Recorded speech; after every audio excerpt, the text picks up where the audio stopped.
ফার্মগেট রাজধানীর অন্যতম ব্যস্ততম একটি এলাকা।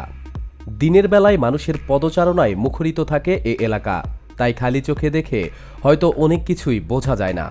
কিন্তু রাতের নীরবতা যত বাড়ে ততই এই এলাকায় আনাগোনা বাড়ে দেহ ব্যবসায়ীদের। খরিদ্দের খোঁজে বোরখা পরে অপেক্ষা করতে দেখা যায় তাদের রাস্তার ধারে। গত শনিবার এবং রবিবার মধ্যরাতে সরজমিনে ফার্মগেটে গিয়ে দেখা যায় খরিদ্দের খোঁজে বোরখা পরে এখানে সেখানে অপেক্ষা করছেন পতিতারা।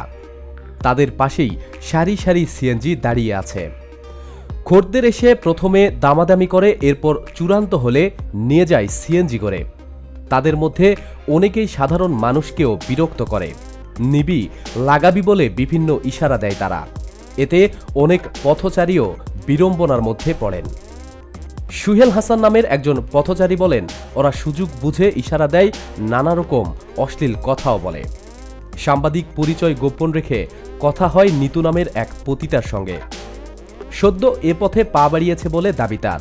কিশোরগঞ্জ জেলার ভৈরবে বাড়ি বলে জানান নিতু। তিনি বলেন, আমি যে এ পেশায় আছি তা আমার পরিবারের কেউ জানে না। টাকার অভাবেই এ পেশায় আছি। এত পেশা থাকতে এ পেশায় আসলেন কেন? এমন প্রশ্নের জবাবে কোনো উত্তর দেননি তিনি। নিতু জানায়, আধা ঘন্টার জন্য নিয়ে গেলে 500 টাকা আর পুরো রাতের জন্য নিয়ে গেলে 1000 টাকা নেই। আমি রাতেই ফার্মগেটে আসি, হোটেলে বা খরিদ্দের বাসায় গিয়েও কাজ করি। তার দাবি, খরিদ্দের অনেক সময় 500 টাকার কথা বলে নিয়ে যায়, কাজ শেষে 200 বা 300 টাকা দেয়। প্রতিবাদ করেও লাভ হয় না। আবার মাঝে মধ্যে অনেকে আরও কম টাকাও দেন। নিতুর সাথে কথা বলে সামনে এগোতেই দেখা যায় আরও 4 পতিতা একসঙ্গেই বসে আছেন। বিভিন্ন সিএনজি তাদের সামনে থামে। মাঝে মধ্যে সিএনজি চালকদের সাথেও খোশ গল্পে মাতে তারা। জানা গেছে, ফার্মগেটে সাধারণ পতিতারা বিকাল থেকে সন্ধ্যা বা রাতেই আসে। কেউ কেউ আবার মধ্যরাতেও বের হয়। সকাল হলেই ফিরে যায় ঘরে। শাহিন নামের একজন ভ্যান চালক বলেন, আমি এই জায়গাতে ভ্যান চালাই গত 4 বছর ধরে। এদেরকে প্রতি রাতেই দেখি, ভোরে আবার চলে যায় তারা। তিনি বলেন, এদের সিএনজি চালকও ঠিক করা থাকে। খরিদ্দের ঠিক হলে সিএনজি করে চলে যায়। অনেক সময় সিএনজিতেই তারা এই কাজ করেন। নাম প্রকাশে অনিচ্ছুক আরেক ভ্যান চালক বলেন, এদের মধ্যে কিছু প্রতারকও থাকে। তারা সিএনজিতে নিয়ে খরিদ্দেরকে প্রতারণা করে টাকা, মোবাইল ফোন ছিনতাই করে।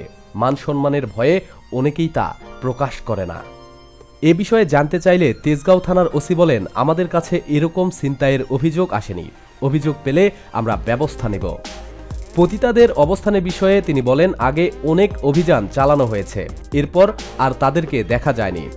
মাঝখানে আবার হয়তো এসেছে। আজ রাতেই আবার অভিযান চালাবো। প্রতিদিন সব খবরাখবরের জন্য আমাদের সাথেই থাকুন এবং আমাদের চ্যানেলটি সাবস্ক্রাইব করুন। ধন্যবাদ।